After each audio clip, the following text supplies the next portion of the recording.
Hello. So Florence is another regular poster and subscriber. Let's see what she has to say. Say if something like this came up, how does John Steinbeck present different types of strength and weakness in Of Mice and Men, which he did last year for the Welsh board? Could I literally just talk about one character if I think CW would fit, so Curly's wife would fit this question perfectly, but I know other characters could also be mentioned. I just wondered if you could, if you wanted, only talk about one character in a themed question.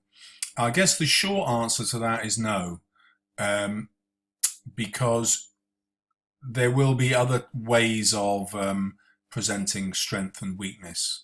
So I would not answer with just one character.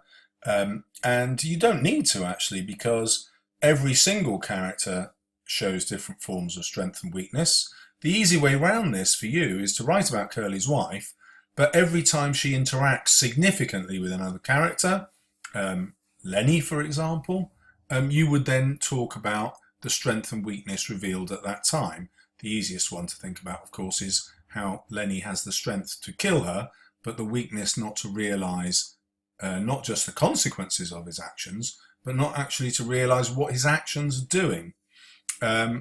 So it's very easy to do that. But remember, you're always going to relate that to the author's purpose. So why is Steinbeck trying to show these different strengths and weaknesses?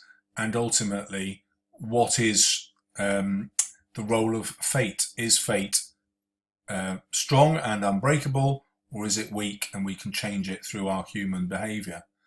So I hope that helps you. Another how much do I write question. I wrote this for a mock a few months ago and my teacher marked it at an A, probably a low A. It's poetry and it's Friday paper. Well, I'm not going to read that now. Sorry, Brendan, because that exam isn't till later, but I'll just have a quick look at it. For me, it's too short. So your number one tip is going to be to write more in the exam, I suspect. Let's just copy and paste that into Word and find out. So here it is. Actually, it's 577 words. So that's not too bad. Probably 550 of those are essay. What's missing in your introduction is any kind of comment about what the poet's purpose might be. The reason that's really helpful to put in your introduction is it guides the examiner to the argument you're going to make. And of course, the other reason it's really helpful is that you're not just finding lots of different things in the poem, you're thinking about building an argument, and that's going to get you the A star. So I hope that helps, and good luck. Cowgers says, I've got a really important question. Theme about religion, can that be integrated into any question? Yeah, the answer is yes. If, for example, they ask about racism or loneliness, how would you incorporate this? Well, it's Crooks who talks about there being no heaven. And because Crooks does that, it links directly to racism.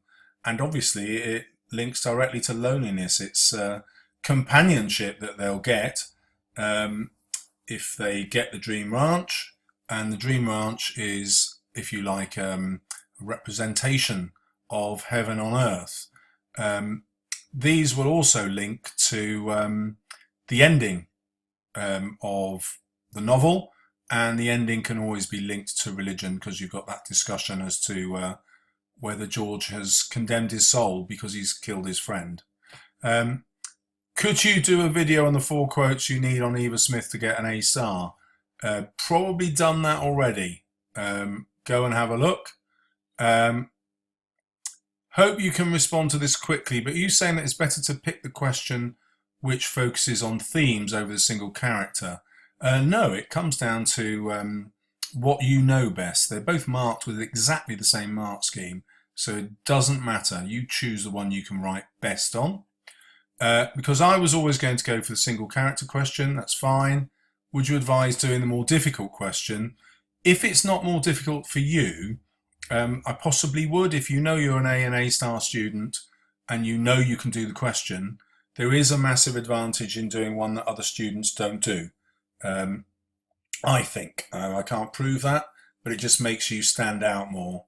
But I wouldn't worry about it. Pick the one that you like best. But as you've said here, there's more to talk about, which guarantees you the pass mark. Well, then yes, that's the one you're going to take.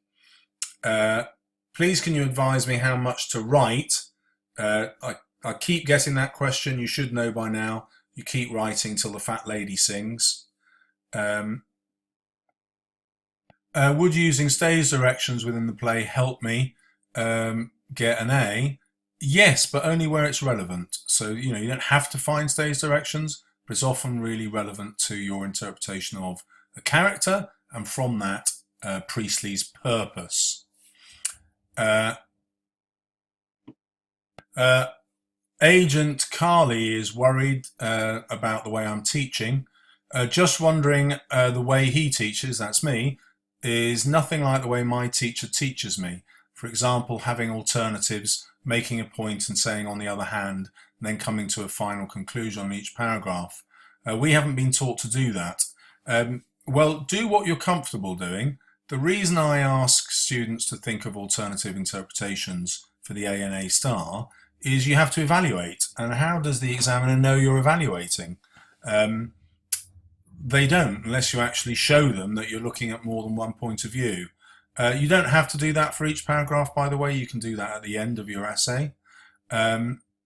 We've been taught to just make points in super detail, point, quote, analysis, analyze, effect on each paragraph. I don't really like this way of teaching. I know why teachers do it, because you're going to get at least a B doing that. But it's kind of just a clunky method, isn't it? And it stops you thinking about how you're developing an argument. But if you're thinking about evaluating different points of view about a character and about the author's purpose, then you are building an argument, and it just makes your writing more sophisticated.